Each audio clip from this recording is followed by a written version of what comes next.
Right now, 2 weeks after being acquitted of sexual assault, Quintez Cephas will be allowed to return to school and the football field. And a year after historic flooding, Dane County homeowners and farmers are still struggling from high groundwater. From the Channel3000.com Alert Center, this is News 3 Now at 6. Thanks for joining us. Charlotte has the week off. Quintez Cephas will be readmitted to the University of Wisconsin-Madison, and Wisconsin Athletics confirms he will return to the football team. Now, Cephas was expelled following sexual assault allegations. He was acquitted of those charges, though, earlier this month. We have team coverage tonight. Madeline O'Neill live on campus with reaction to the university's decision. But we start with Amanda Quintana downtown with more on what Cephas and his attorneys had to say this afternoon. Amanda? Cephas and his attorneys have been waiting for this decision for a long time. They say it was exactly a year ago today that he had to tell his teammates he was no longer going to be on the team because he was facing 2 felony charges.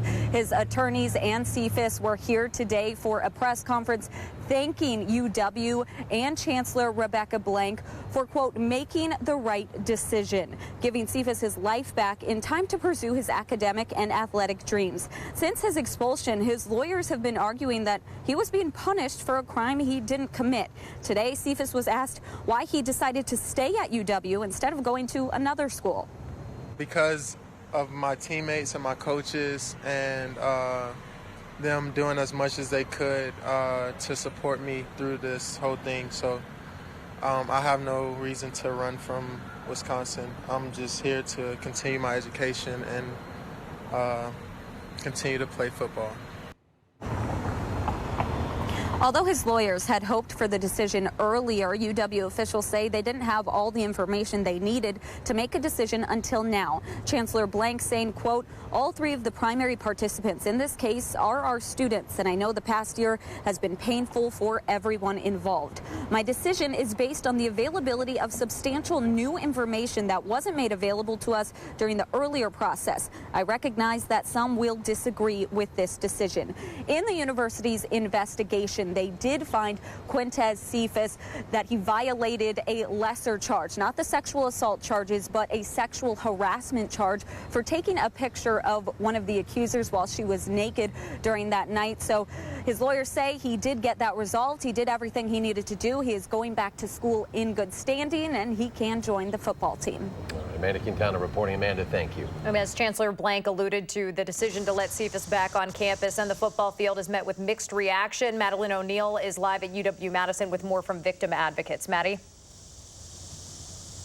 Well, as you heard from Amanda, and as Chancellor Blank says in her statement, she doesn't expect everyone to agree with her decision. Well, victims advocates say that decision has implications for students here on campus. Erin Parisi-Thornley, executive director of the Rape Crisis Center, says the whole issue has been complex, adding that the criminal justice system needs improvement for both sexual assault survivors and Black people. Thornley Parisi worries that with Cephas's readmission, survivors might not consider campus a safe space. Cephas's attorneys say that discussion should end with the verdict. I'm not going to second guess the chancellor's decision, but I am very aware that there are going to be people on campus who are going to be hurt, and survivors who are going to say there's just no point in ever telling. He's been innocent, and he spent a year of his life being badgered about things like this. Time to stop. He's an innocent man. Treat him like that. The Rape Crisis Center's message today is they're here for survivors and they believe them. The chair of PAVE, a victim empowerment group here on campus, tells us she's displeased but not surprised in the university's decision. Now, members of Dane County's Black Leadership Council, including a reverend at a church here in Madison where Cephas attends, say they're celebrating today. We'll hear more from that reverend tonight at 10. All right, Madeline O'Neill reporting live from campus. Thank you, Maddie. All right, clear tonight, but a chance for thunderstorms tomorrow. Let's check your first alert forecast. The meteorologist Dana Fulton. Dana? Overall, really a nice evening for us. It's been a wonderful Monday so far. A lot of sunshine, temperature-wise, pretty close to average. Here's a live look right now downtown. Nothing new coming in on our Doppler track for this evening or overnight. We're sitting at 81 currently in Madison and Lone Rock, but about 86 in Mineral Point, close to 78 in the Dells. Compared to this time yesterday, it is just a little bit warmer outside for this evening, but our dew points in a decent spot right now, close to 60 for Madison. Looking ahead to Tuesday, it is going to feel a little more humid outside, and we do have the chance for some showers and thunderstorms to pop up later in the afternoon and evening. This is going to lead, though, to some really pleasant weather for the middle and end of the week. We'll take a closer look at what's ahead in just a few minutes. Thank you. Traffic backups are cleared now on East Washington Avenue near Easttown after a rollover crash happened just before 3 near the Continental Lane intersection this afternoon. Police say 2 vehicles were involved, and one of them rolled onto its roof. There were no reported injuries. A pilot is okay after his plane crashed north of the Fort Atkinson Municipal Airport today. You're seeing pictures of that plane right here. He told deputies the plane had engine failure during takeoff. He tried returning to the airport but wasn't able to and landed in that field instead. The Federal Aviation Administration is investigating what happened. The owners of an Eastside nightclub are fighting back tonight after the city attorney's office asked Common Council to revoke Vision's liquor and adult entertainment licenses. Those current licenses are effective until June of 2020. Last December, 5 people were injured in a shooting and stabbing at the establishment on East Washington Avenue. A complaint from the city now alleges the nightclub expanded the interior without the city's permission. It also claims there have been more than 50 police calls to that area since 2012. Vision's owners have been summoned to appear before the Alcohol License Review Committee this Wednesday, something the area's alder says is an important part of the process. I'm open to hearing the discussion. I'll really be interested in the feedback from ALRC and understanding how we balance these different issues. But at this point, yes, I'm quite concerned by the complaint, and I think it's an important hearing to hold. The attorney representing Visions tells News 3 Now that the club plans to vigorously contest the city's allegations and blames the Quick Trip next door for problems in the neighborhood.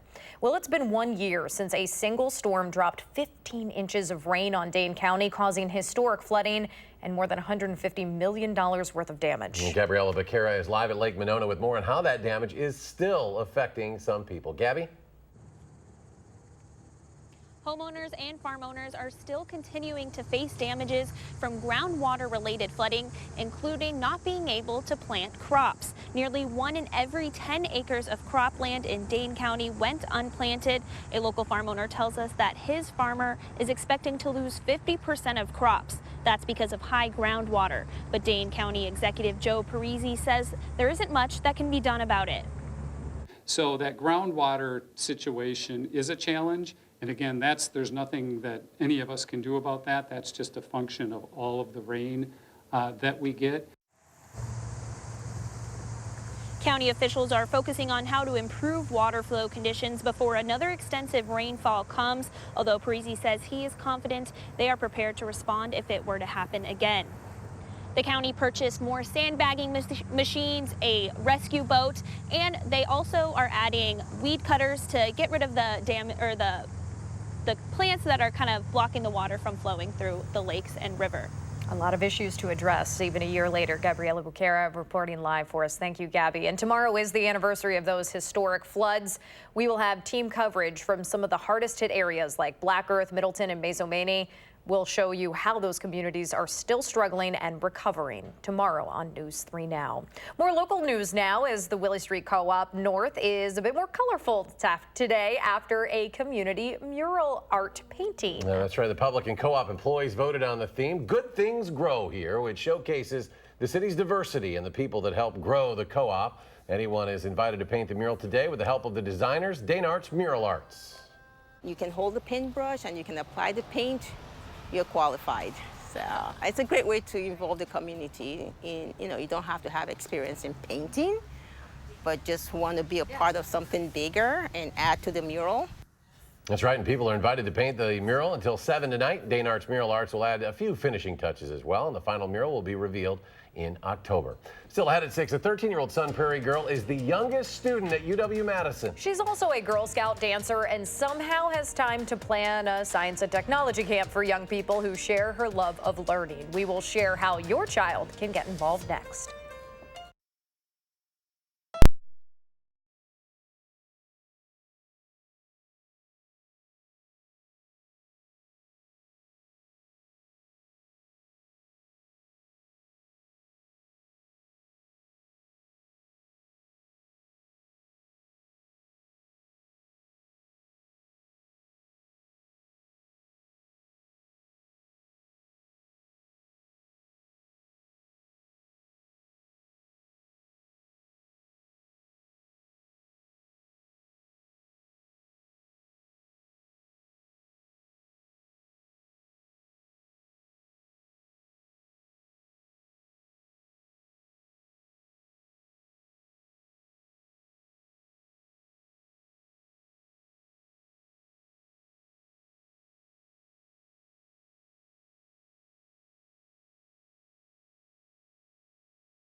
Well, unfortunately, summer is coming to a close, but if you're looking for something for the kids to do to get their gears turning for the start of the new school year, we may have the perfect opportunity. A 13-year-old Sun Prairie girl is hosting a STEM camp next week. It's a good way to learn and maybe have some fun while doing so. Jamie Perez introduces us to this 13-year-old entrepreneur who started it all.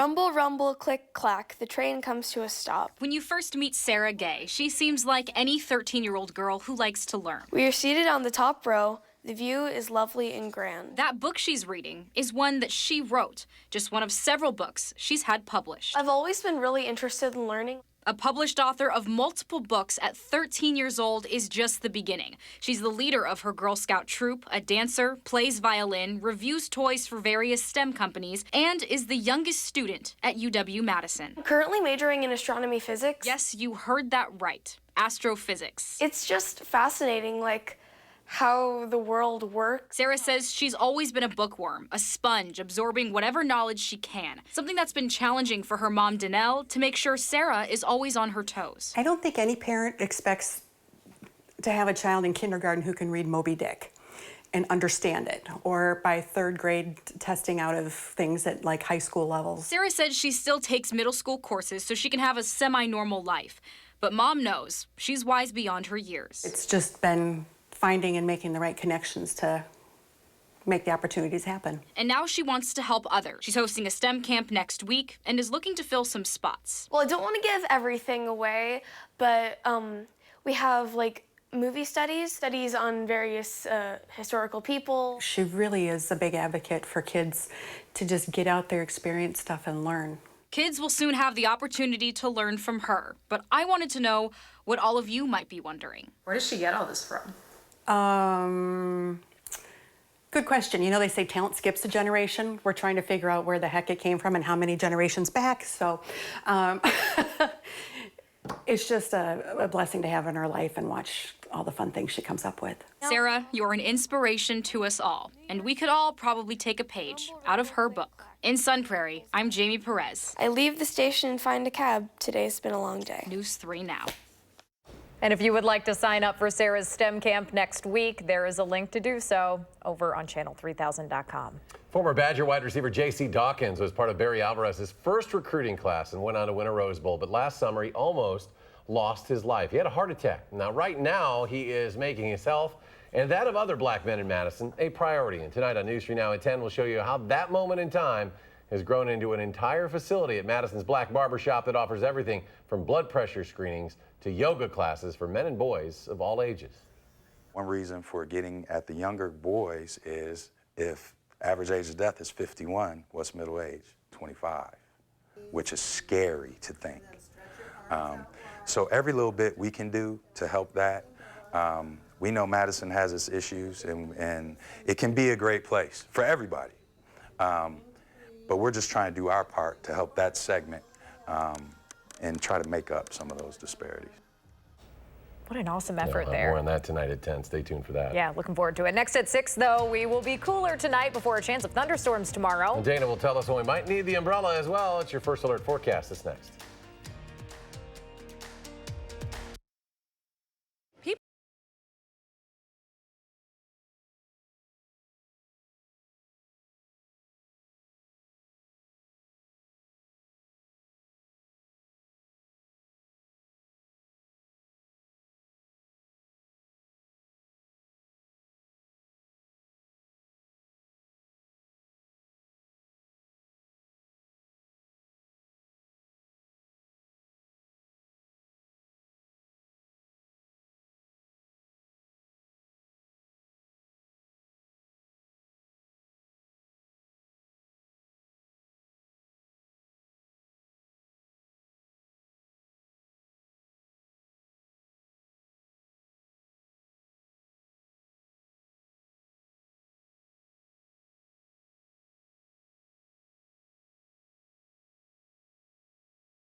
was a special day of recognition for orangutans at Henry Vilas Zoo. Staff there marked the Conservation Day by teaching visitors about the primates' curious and engaging personalities, as well as the animals' endangered status and threats to their habitat. A lot of the deforestation in those habitats is due to palm oil production, an ingredient that's found in a lot of our foods and beauty supplies. The Henry Vilas Zoo manager says it can be hard to remove all palm oil from your life, but she suggests using sustainably farmed palm oil instead. It was a beautiful day to hit the zoo or anything really outside. It was nice out there, and hoping to hang on to that weather a few days. A lot of kids starting school in the next 10 days, trying to even earlier. Don't remind those kids. Just trying to get a little more summer That's in, right. Before we have to head back to school. Of course, tomorrow we keep talking about this chance for showers, but today, really a beautiful day. It started off gorgeous. This is a sunrise photo sent to us by Sarah Whipperforth from Lodi. I love the little bit of fog that we get sometimes in the sunrise. A beautiful start to the day. Sunshine this afternoon. It was a little warm outside, but perfect summer weather. Right now, our Doppler track is quiet throughout the state. We do have some storms down in northern and central Illinois, but again, a really pleasant evening expected if you do have any outdoor plans. Go ahead and keep them. Get outside as much as you can. 81 currently in Madison. Our dew point right at about 60 with a calm breeze, so a very comfortable evening. High pressure has kept us mostly quiet today. But we are going to look at the slight chance for some showers and thunderstorms to approach for tomorrow morning and then again for tomorrow afternoon. The morning chances are really going to be for the southwest corner of the state. We have a warm front that lifts on over. Warm tomorrow afternoon, a little more humid in the afternoon also. And then a series of cold fronts is going to sweep through later in the day on Tuesday. With those cold fronts, we may have a few isolated showers and thunderstorms pass on through later in the evening. But behind the fronts for Wednesday, Thursday, and Friday, it's going to be nice and sunny outside. Temperatures are going to be very comfortable with a little breeze coming from the northwest. We don't have to focus too much on the humidity either. Tonight will stay mostly clear. Again, the shower chances early in the morning will stay towards the southwest corner of the state, and then in the afternoon we have that slight chance for a few isolated showers and thunderstorms. Nothing new builds in though for the rest of the week. We're really going to enjoy some more high pressure ridging in. It's going to keep things quiet stretching through the middle and into the week and into most of the weekend. The severe potential is going to stay well to the south and central Illinois. That marginal risk barely crosses over into the edge of Grant County. The concern with some of those morning storms, it could bring a little heavier rainfall at times. And then the marginal risk to the north is due to the storm chances coming in later in the afternoon and evening. So overnight, again, plan on a mostly clear sky. It'll stay pretty comfortable outside. Temperatures falling close to 60. Then in the morning, we have that heavy rainfall chance towards Platteville, really south of Mineral Point. And in the afternoon, a slight chance for showers and thunderstorms for everybody. Not a major risk to see those storms pop on up. Just want to keep an eye on the radar later tomorrow evening. For Wednesday, we have a few clouds lingering in the morning, but in the afternoon, it's going to be mostly sunny and really pleasant outside. We'll start the day off at about 60 around daybreak, and then in the afternoon, temperatures will be close to average again near 80. It's going to be a little more humid tomorrow, though, with that front passing on over early, and then the slight rain chance building in later on in the day. Temperature-wise, behind those fronts, we're in the middle 70s for Wednesday, Thursday, and Friday with some sunshine. We'll warm up just a little bit for the weekend with our next chance for rain creeping in late on Sunday. It'll stay with us into the start of next week. That's a quick look at your forecast. Yes, that was the initial answer Quintez Cephas gave when we tried to talk football at Monday's news conference. Plenty more coming up next in sports. Between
Now we know. Former Wisconsin receiver Quintez Cephas reinstated to school effective immediately, clearing the road for him to become Wisconsin receiver Quintez Cephas once again. Head coach Paul Chryst and a handful of his teammates are on the record saying they'd welcome him back with open arms if that's what Quintez wanted. Today, he said yes when asked if he planned to come back to the football team, and UW Athletics confirmed that he has rejoined the program.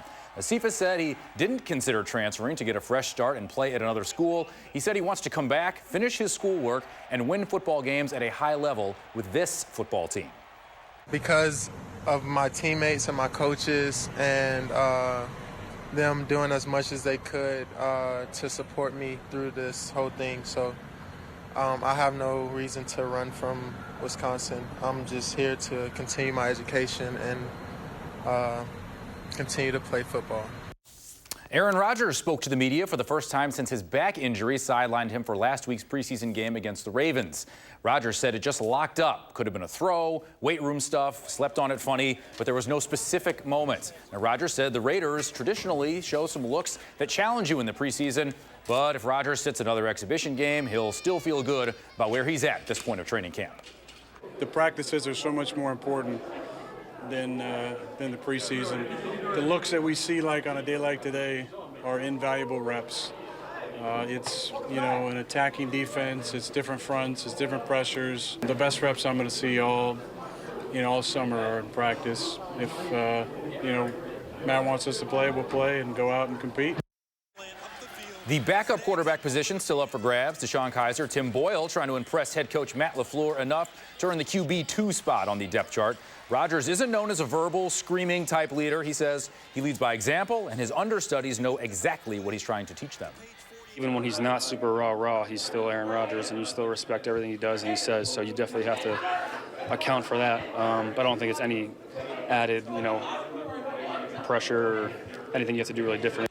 Always going to be competing every single rep, so I'm just excited for the next 2 games. The high school football season begins this week, and so does our 12th season of Prep Mania High School Football Game of the Week. Friday night, Monona Grove visits Wanakee. Jay Wilson, Bill Brophy, Alan Minert will bring you the game live on channel3000.com Friday night, 7 o'clock. Well, Yasiel Puig is a kid at heart. Here he is imitating his favorite little leaguer against the Yankees, getting in the Eddie Goodell squat. And I think he was inspired because the day before, there's a kid from Venezuela, Davis Ordonez, did the same thing trying to manipulate the old strike zone. Now, he took a strike, and see, there they are side by side. Puig ended up striking out because he doesn't have enough practice. Ordonez bunts for a base hit. Everyone is safe. All big leaguers are little leaguers at heart, and he wants to get the crowd into it. Yasiel's got to watch some more game film, I think, on Williamsport.